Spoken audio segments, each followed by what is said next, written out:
Second review. Um, this is my review for Space Jam: A New Legacy, the latest film to feature the Looney Tunes since Back in Action, as well as the sort of sequel reboot of the 1996 film starring Michael Jordan. And this movie's been getting trashed, and I can kind of see why, but at the same time, my opinion is it's okay. I mean, it's not great, it's not bad, it's not god awful. I would rather watch this over something like the more recent Mortal Kombat movie, which I heard is garbage.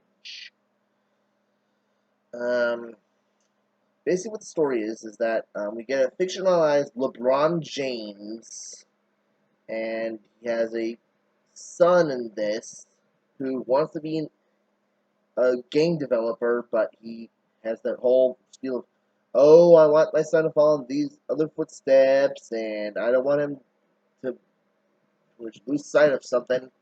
That kind of whole spiel we usually get in, like, the father figure has to learn to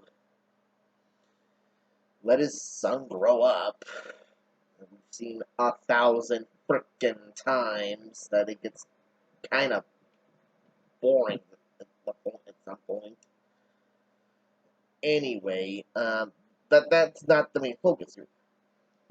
He is the main focus, but he gets sucked into this AI with Al-G Rhythm, played by Don Cheadle, War Machine. So he's gone from playing War Machine to an actual machine.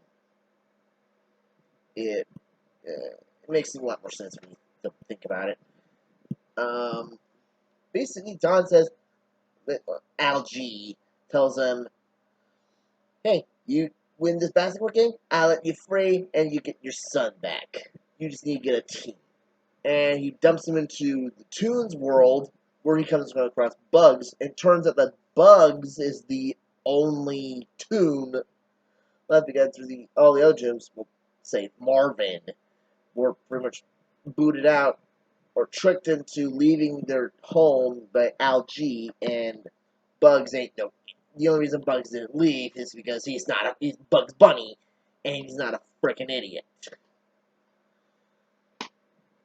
So the first half of them being in this serververse, that's the name of the world that this takes place in, the serververse, and they have to go around all these other worlds gathering up the Looney Tunes, say Pepe Le Pew, because we had that whole fiasco.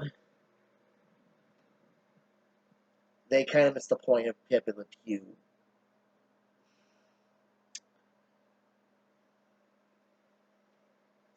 Anyway, Daffy's in Metropolis. He's playing Super Duck, and he causes an he actually tries to be a superhero by causing a disaster because it's Daffy. You know he would do that, and he also roped Porky into this mess by having him dress up as Jimmy Olsen and filming the whole thing. I mean, again, that part was hilarious. That part seemed like a very Daffy-esque thing he would do. Um, uh, Elmer becomes Mini-Me. Sylvester is Mr. Wigglesworth. Mr.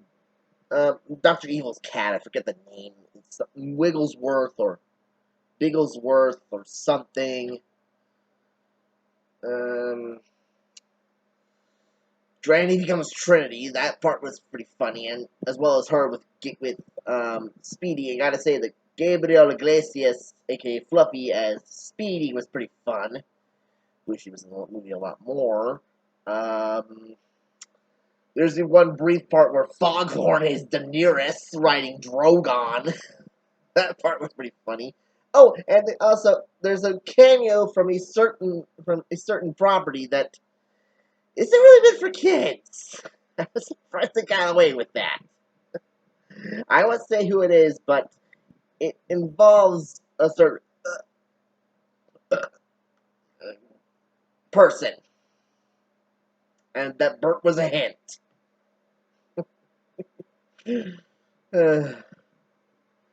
um, Lola actually gets an extended scene where she's with Wonder Woman, and she's training to be an Amazon, and then LeBron tells her, "Hey, my son's in danger." She's like, oh, "Okay, I'll join you." For the most part, this movie is actually more or less Bugs' movie. At the end of the day, yeah, LeBron is the main character, but Bugs is the MVP. That's actually pretty cool. It's when the moment that we see the Bugs gets introduced, it's mainly his movie because, well, he gathers up this team not only to help LeBron, but also he just wants his friends back. And for Bugs Bunny, that's actually kind of touching in a way. The animation, the animation is pretty good. I especially love how this is the first 2D anime movie we've gotten since the MLP FIM movie, the My Little Pony Princess Magic movie, which I'm glad that they went with this route. I'm glad that we have 2D animation. It's in the movie for a good amount of time. And even when they go to CGI, it still looks good. They still look and feel like Looney Tunes. I was surprised that on the team they had Gossamer and Roadrunner, which I can imagine that in the original movie, if they had Gossamer and Roadrunner, they would at least have a more of a chance with the Monstars. Oh, and speaking of Monstars, the Nerdlucks show up in this. Yeah, they're like in this for like blink and you'll miss it, but they're there.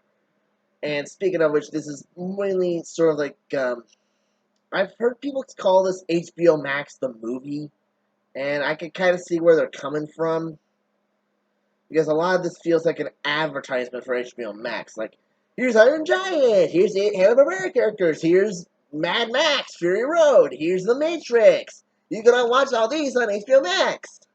Just get a subscription. But then again, the first film wasn't really all that innocent of product placement either. Watch Wayne Knight's performance in the film where he's talking to Michael about, hey, get your Nikes on, go grab a Big Mac, that kind of stuff. Heck, Space Jam started out as a shoe commercial series. Remember Hair Jordans, anyone? Yeah, that was a thing. Yeah, it's look, I don't hate this movie. I'm just indifferent to it. It has some good moments, some good humor in it. There's some cringy lines like Granny saying "hate is gotta hate," but that feels more like a part of her character that she's so old that she's behind the times.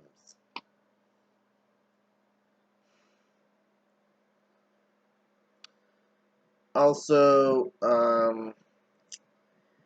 I kind of wish Daffy was more of a player because he kind of comes off as a jerk. I mean, it's Daffy, but he could at least pitched in a little bit more.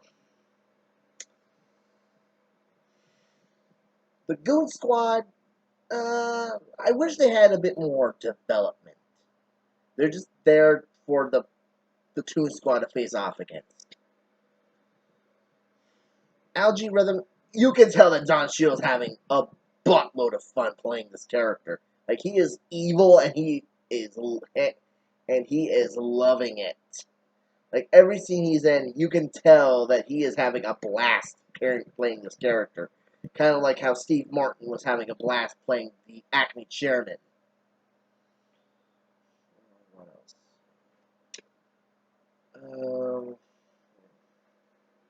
There is one scene that actually did kind of get me teary-eyed. you'll know when you see it. But it involves a certain character apparently dying.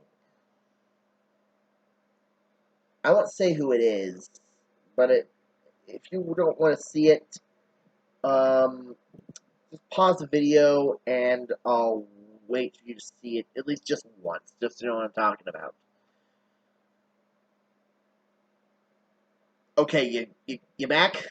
Okay, Bugs freaking dies in this. Like, really, Bugs dies. Like, good God, this. Yeah, he doesn't die for real, but they actually, they actually did that. They were about to, they pretty much killed him off. Briefly, mind you, but still, good God. There's actually a pretty funny moment involving Michael Jordan and Sylvester, and it's not the Michael Jordan you're thinking of. It's actually pretty funny. Like Sylvester just grabs this guy who's just on his way to the bathroom, who's named Michael Jordan. Oh, God. You know, this movie isn't that great, but I will say this: it does have its moments, and I will say it's a bit more coherent and has a better story than the first film because Michael just said, What's at stake? What's at stake for me?" There wasn't really any stakes for Michael to join it, other than he didn't like the tunes getting pushed around by the Monstars. Here, there's legit stakes for LeBron, and there's also legit stakes for the tunes. Like, there were stakes in the first film. Don't forget. I mean, yeah, getting enslaved by a bunch of uh, humorless aliens, of humor confused aliens,